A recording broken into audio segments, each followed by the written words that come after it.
叛乱频发，财政困难，独立之初还是邦联制的美国曾面临过哪些危机？一期视频带你了解邦联时期的美国都经历了什么。究竟要如何把新生的美利坚合众国打造成理想之中全人类的避难所呢？美国人迎来了和平时期的第一个重大挑战。正如要搭建好一座房子得先焊筑好地基一样，一个国家想要长久且稳定的存续下去，一个行之有效的政治体制显然是重中之重。美国立国之初的政治体制引用了战时由第二届大陆会议所制定的邦联条例。无论是殖民地发展以来的自治传统，还是英国宪政表现出的腐败，美国的革命人士自开始就对权力过大的中央政府有着极大的恐惧和担忧。邦联条例在某种意义上像是非常时期下一个妥协的产物，它满足了各州的利益和诉求，也反映了各州对中央政府不同的态度和期待。邦联制度下没有独立的司法和行政机构，作为唯一国家权力中心的邦联议会只有非常弱小的立法权力，当时所谓的美国总统也不过是会议开会时的主持人。权力有限的邦联政府在国际上同样也没什么存在感，这最突出的表现就是独立战争结束以后，美国与英国在战后相关事务的处理上。1783年的巴黎条约签订以后，英国虽然已经承诺退出美国领土，但实际上在美国境内的五大湖地区，英国人仍占领着相当数量的要塞。为了把英国人赶走，美国人在当时还向法国人发起了求助，但法国人却表示不想再干预英美事务。战时强征的奴隶，英国也没有在战后将其归还给奴隶主。此外，由于英国在合约中把佛罗里达归还给了西班牙，这使得刚独立的美国还面临着与西班牙的边境纷争。1787年，为了解决这些令人头疼的问题，邦联议会派遣了约翰·亚当斯前往伦敦，但由于英国一直没搞明白亚当斯代表的是整个国家还是美国的各个州，所以亚当斯当时在英国没有取得任何进展。而关于佛罗里达的问题，邦联则是与西班牙在1786年签署了杰伊加尔多基条约。合约中，西班牙接受了美国划下的佛罗里达分界线，但代价是美国必须承认西班牙在北美的领土，以及在25年内放弃在密西西比河的通航权利。对密西西比河使用权的放弃引起了美国南部各州的强烈不满，这个合约最终没有被美方通过，而由此导致的结果是邦联制的美国在国际交往中的地位被进一步削弱了。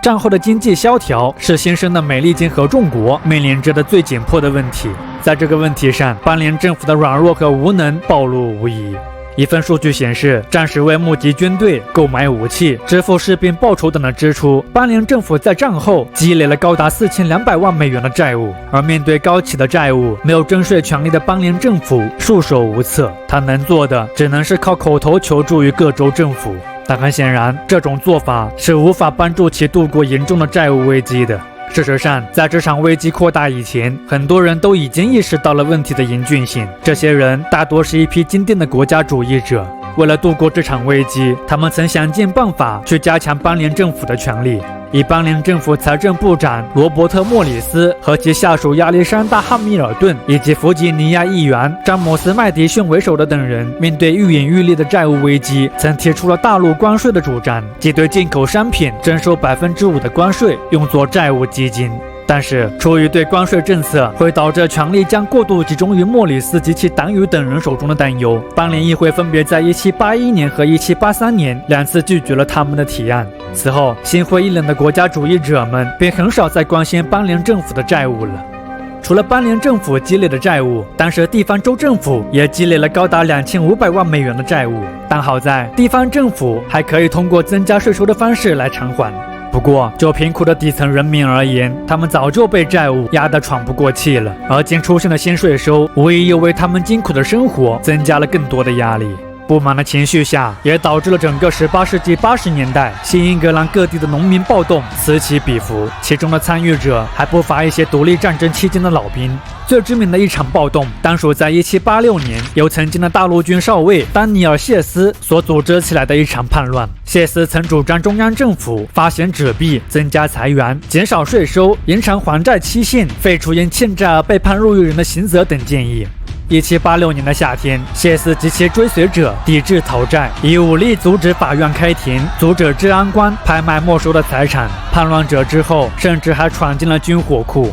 1787年的1月，这支衣衫褴褛的民兵最终被一支由富山所组织起来的民兵给击败了。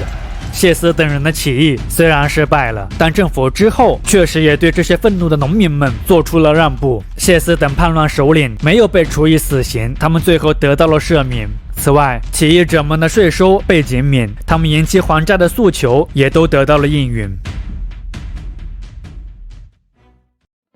存在于1781年到1789年的邦联政府虽然不算成功，但它也并不是完全失败的，至少在解决西部领地的问题上，邦联政府还是取得了一些成就。当时美国西部领地的主要问题涉及到了2个方面，即土地归属问题和地方权力问题。西部领地的土地归属问题是自独立战争爆发以后开始变得愈发复杂的。当原先的各殖民地宣布脱离英国统治以后，他们就纷纷转变为了独立的、拥有主权的政治实体，也就是所谓的州。而不同的州在当时对西部领地都宣称着不同程度的主权，其中以弗吉尼亚为最。弗吉尼亚根据当初的英王特许权，占有着俄亥俄以西的大片领地。总之，有关土地的问题是早期美国国家权力与地方权力以及地方与地方之间的一个重要矛盾。但好在经邦联政府的多年努力，有关西部领地的争论最终还是得到了解决。从1781年开始，一些占有西部地区的州开始将土地所有权交给邦联政府。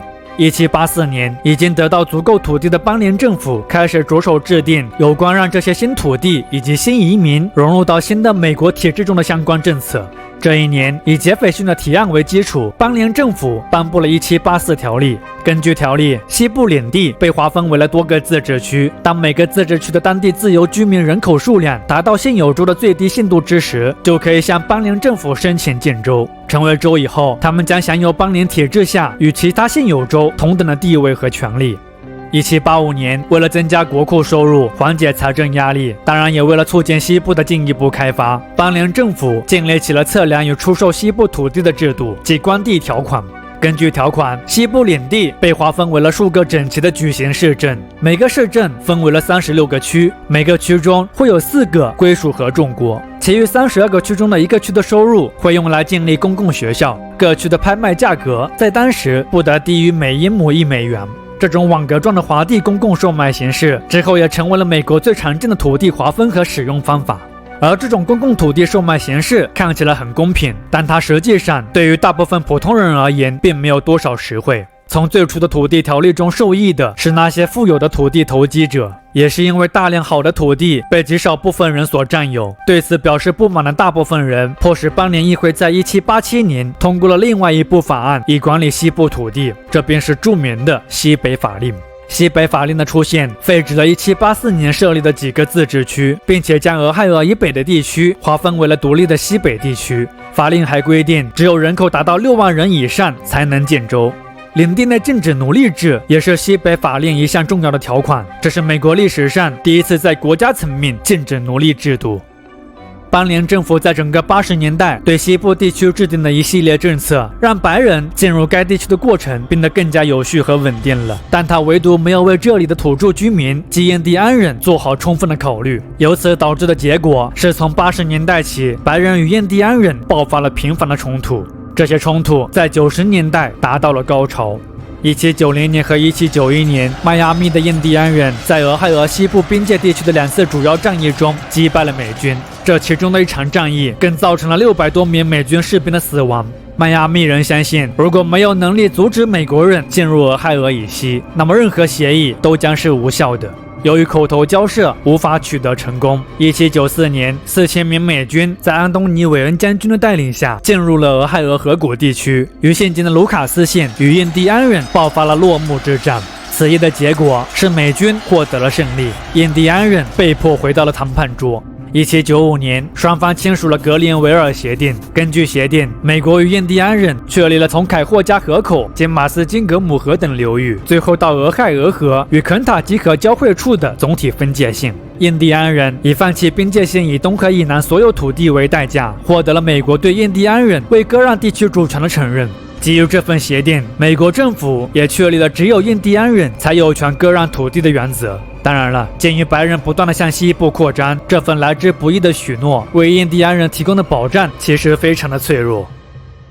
综上所述，权力有限的邦联政府在面对独立战争以后，美国出现了诸多问题。他确实有过自己的努力和一些建树，但更多的还是无能为力，尤其是在严峻的经济问题面前。而邦联政府的懦弱表现，是否能再次唤醒美国人的危机感？曾经被他们刻意避免的全国性政府，未来又将面对怎样的挑战和变革？